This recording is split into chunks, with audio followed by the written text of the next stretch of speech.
घर में घर का ही व्यक्ति भी कोई आता था तो गंधक और लोहवान दोनों मिला करके उस आग के ऊपर जलाते थे, क्यों किसी के साथ कोई भूत प्रेत लाए बलाई नहीं आ जाए।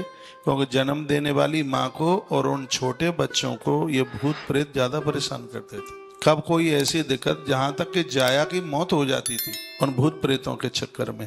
एक जब दुल्हा को सजाया जाता, हल्दी वल्दी चढ़ाई जाती थी, उस समय भी भूत प्रेत बहुत घूमा करते थे।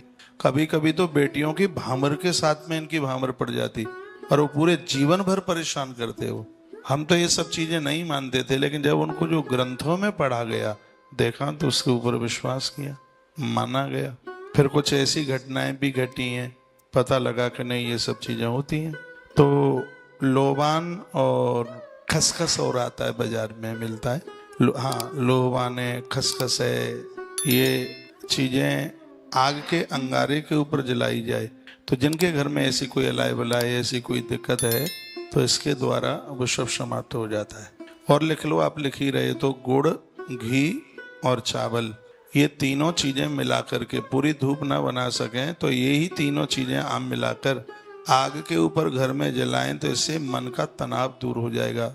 डिप्रेशन में जाने वाला व्यक्ति बाहर आ जाएगा, कोमा में जाने वाला तो तनाव में जी रहे हैं ना ज्यादा सोच में, ठीक हो जाएगा। गुड़, घी और चावल ये मिलाकर के आग के ऊपर जलाया जाए, इससे तत्काल लाभ मिल जाएगा। बच्चों की शादी के लिए धूप, ग्रह लक्ष्मी के आगमन के लिए धूप किसी वरदान से कम नहीं है। गुड़ की धूप से पितृ दोष, वास्तु दोष दूर होता है। नकारात्मक शक्तियां राई घी में गूगल के साथ मिलाने से नकारात्मक सोच, नकारात्मक सोच क्या है? वही है, मैंने कथा में भी बोला है, बच्चे छोड़ देंगे फिर क्या होगा, यदि इस कंपनी से कहीं मेरी नौकरी हट गई तो फिर मेरा क्या होगा। ये ऐसी कुछ ऐसी जो सोचें हैं जिसमें आदमी इतना मन से कमजोर होता है, इतना कमजोर, इतना दुर्बल होता है, काम करता है लेकिन काम में उसको उत्साह नहीं होता। तो ये धूप उसके द्वारा नकारात्मक सोच भी समाप्त होती है। जावित्री धूप में मिलाकर, जावित्री जो 10 चीजें हैं उसके अलावा ये कुछ चीजें जैसे लोहवान है वो अलग है, जावित्री है वह भी अलग है।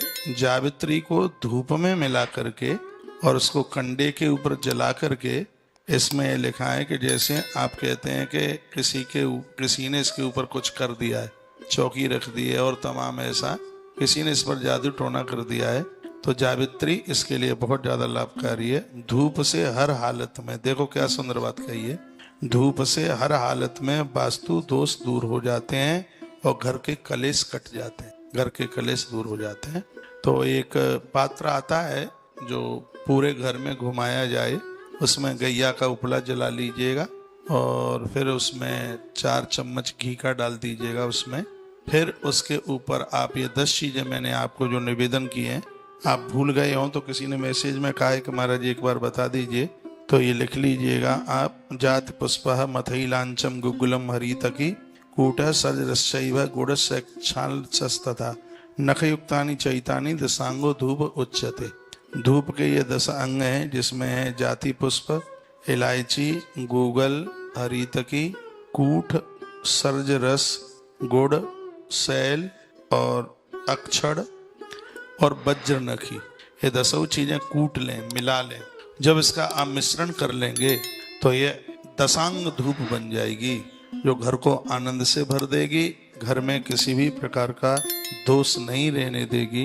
ये धूप की इतनी बड़ी महिमा है जो जो यहाँ से बताया जा रहा। अभी तक तो आप ये सुनते रहे थे, नया मकान कहाँ बनाए, कैसे बनाए, कौन सी जगह पर बनाए, एक वास्तु विज्ञान के अनुसार उसकी भी बहुत जानकारी ली गई है। वीडियो पढ़ी है, उनको आप दोबारा भी सुन सकते हैं। फिर जो मकान बन गए हैं, भवन बन गए हैं बिना तोड़ा फोड़ी के, उसमें जो दिक्कतें हैं उनको कैसे दूर किया जाए। तो एक दिन तो बात कही गई है शंख की, एक दिन बात कही गई है दीप की, और आज बात कही गई है आपके बीच में धूप की। जिन लोगों को जानकारी नहीं है उनको भी ये जानकारी दीजिएगा। आज इस प्रोग्राम में बस इतना सा ही है। जो लोग नए लोग जुड़े हुए हैं कृपया चैनल को सब्सक्राइब करना ना भूलिएगा।